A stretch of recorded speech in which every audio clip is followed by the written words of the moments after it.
Hello, welcome back to गुल की उड़ान। कैसे हैं आप लोग? आई होप आप लोग काफ़ी अच्छे होंगे।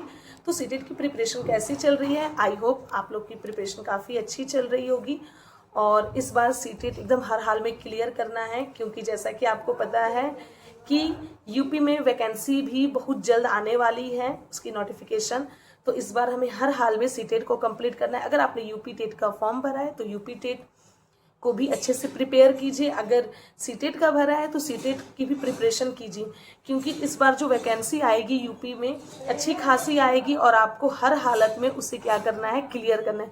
लेकिन जब सीटेट और यूपी टेट क्लियर होगा तभी आप कर सकते हैं। अगर आपका सीटेट भी क्लियर होगा तो आप यूपी टेट का फॉर्म यूपी वाली वैकेंसी सुपर टेट भर सकते हैं। यूपी टेट भी क्लियर होगा तो आप भर सकते हैं। तो इस बार आपको तैयारी अच्छी रखनी है। लेकिन अब सवाल आता है कि तैयारी कैसे करें और फर्स्ट अटेम्प्ट में कैसे क्लियर करें।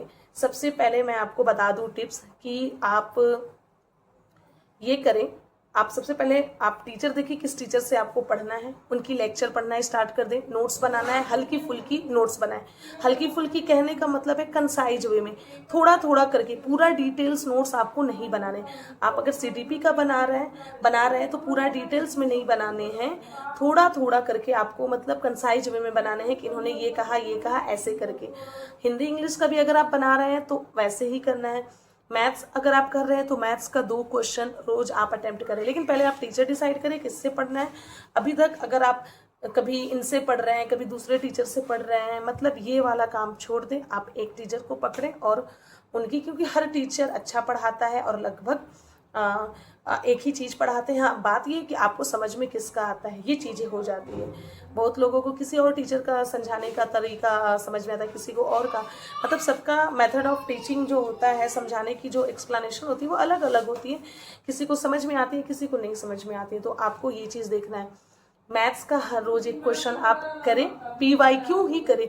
आप मैथ्स में सिर्फ PYQ कर लेंगे तो आपका 20 एबव मार्क्स आ जाएगा। अगर आपको मैथ्स में कुछ भी नहीं आता है तो आप सिर्फ मैथ्स की PYQ करें। मेरी जो फैब में एग्ज़ाम हुई थी 7 फरवरी और 8 फरवरी, मैंने बहुत सारे PYQs अपने इस यूट्यूब चैनल पे डाला है। उसकी मैंने प्लेलिस्ट भी बनाई है, एक बार जाकर आप जरूर देख लें। अगर पसंद आए तो 10 वीडियोज़ है, उसको जरूर फॉलो करें। हालांकि सारा PYQ नहीं है लेकिन बहुत सारे हैं। फिर उसके बाद और आप जाएंगे मेरी प्लेलिस्ट को चेक करेंगे तो वहाँ पे मैंने सीटेट का जो मैथ्स है उसको बहुत ही ब्रीफ में 3 वीडियो मैंने अपलोड किया है। सीटेट मैथ्स बेसिक से ऐसे करके लिखा है। उसको आप जब चेक करेंगे तो उसमें मैंने नंबर सिस्टम, फ्रैक्शन की 2 वीडियो मैंने डाला है। आप उसे एक बार चेक करें। अगर आपको वो पसंद आएगा तो बेसिक से हल्का हल्का करके मैं सारे PYQs पहले उसे समझाऊंगी, उसकी बेसिक, उसके बाद मैं PYQs कराऊंगी। और मैंने कहा भी था कि मैं कराने वाली हूँ और साइंस का नोट्स भी मैं आपको देने वाली हूँ। लेकिन थोड़ा सा मैं गांव पे नहीं थी, जैसा कि मैंने पोस्ट में भी आपको बताया है, आउट ऑफ विलेज थी, जिसकी वजह से मैं साइंस का नोट्स भी आपको नहीं दे पाई हूँ। आज रात में मैं जितना भी मैंने साइंस का नोट्स बनाया है उसका मैं PDF बना लूँगी। बनाने के बाद आपको कल मैं कोशिश करूंगी कि कल आपको PDF जो है उसकी प्रोवाइड कराऊं। आज रात में मैं कोशिश करती हूं उसको बनाने का। बहुत सारे पेजेस हो गए हैं, बनाने में थोड़ा सा टाइम लगेगा। हो गया रहता मैं आपको प्रोवाइड करा दी रहती, लेकिन मैं नहीं थी घर पे। जब घर पे ही नहीं थी तो मैं कैसे करती, ये वाली चीज़ हो गई थी। क्योंकि कॉपीज़ तो मेरे घर पे थी जो मैंने नोट्स बनाया है और मैं कहीं और पे थी, तो इसलिए नहीं हो पाया।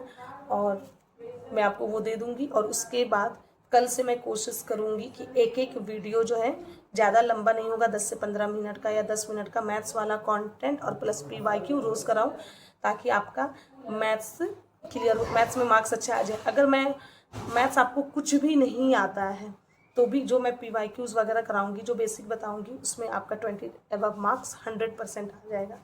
ठीक है, तो बस आपको तैयारी अपनी अच्छी रखनी है। और आप पहले, सबसे पहले टीचर्स को ये करें कि किस टीचर से पढ़ना है। देन फिर अपना टाइम टेबल बनाएं कि टाइम टेबल कितने घंटे पढ़ने हैं रोज, एक लेक्चर। और उसके साथ साथ PYQ, मॉक टेस्ट अभी नहीं देने हैं, 1 महीना पहले देना है पढ़ने के बाद। और उसके बाद एक PYQ बुक आपके पास जरूर होनी चाहिए, चाहे जिस भी पब्लिकेशन का हो, एक बुक होनी चाहिए। क्योंकि पढ़ने के बाद उस PYQs को सॉल्व करते जाए, क्योंकि सीटेट में PYQ का बहुत रोल है। मैंने एनालिसिस करके देख लिया, मैक्सिमम PYQ आते हैं, बस क्वेश्चन का लैंग्वेज क्या होता है चेंज करके आता है। कभी थोड़ा सा क्वेश्चन का लैंग्वेज को चेंज कर दिया, कभी घुमा दिया, और वही चीज़ें आती है, मैंने देखा है। तो जैसे मैंने आपको बताया था कि आप ओसवाल पब्लिकेशन का भी बुक ले सकते हैं। अगर आपको ओसवाल पब्लिकेशन का बुक लेना है तो उसकी लिंक मैं डिस्क्रिप्शन बॉक्स में डाल दूंगी, क्योंकि मैं ओसवाल पब्लिकेशन का बुक यूज़ करती हूँ। वो बुक काफ़ी अच्छे होते हैं। यहाँ पे मैं आपको दिखा सकती हूँ, ये सीटेट की, ये आपको उल्टा दिखता होगा। इसका 1 to 5 का भी बुक है, क्लास 6 to 8 का भी है, SST की भी बुक है। आप चाहें तो इसे परचेस कर सकते हैं। ये रिफ्लेक्शन की वजह से उल्टा दिख रहा है। अगर आपको ये बुक ओसवाल पब्लिकेशन का परचेस करना है, डिस्क्रिप्शन में इसका मैं लिंक डाल दूंगी, और कुछ नहीं करना है, बस आपको लिंक पे टच करके आपको परचेस करना है। अगर आप अमेज़ॉन से परचेस करेंगे तो 30% का ऑफ मिलेगा, और ओसवाल के वेबसाइट से परचेस करेंगे तो 40% का ऑफ मिलेगा। लेकिन ऑफ कैसे मिलेगा, मेरा एक कोड है GUL10 करके जो कोड है उसको यूज़ करेंगे तभी मिलेगा। और इसमें सबसे अच्छी खासियत है कि सारे के सारे PYQ सॉल्व है। अगर आपको कुछ नहीं समझ में आता है तो आप उसके सॉल्व जो क्वेश्चन को सॉल्व किया गया है उसका आप डिटेल्स पढ़कर अपनी जो मिस्टेक्स हैं या जो एरर आए हैं आप उसे सॉल्व मतलब क्लियर कर सकते हैं। तो बस आज के लिए इतना है। बस आज की वीडियो में मैं बताना चाह रही थी कि क्यों डिले हो गया आपकी नोट्स का PDF देने में और मैथ्स का PYQ ना कराने में। तो बस यही रीज़न थी। कल से हम लोग कंटिन्यू रहेंगे। ओके, आज के लिए बस इतना ही। Thank you so much. हाँ, टेलीग्राम चैनल ज्वाइन करना ना भूलें। Bye bye.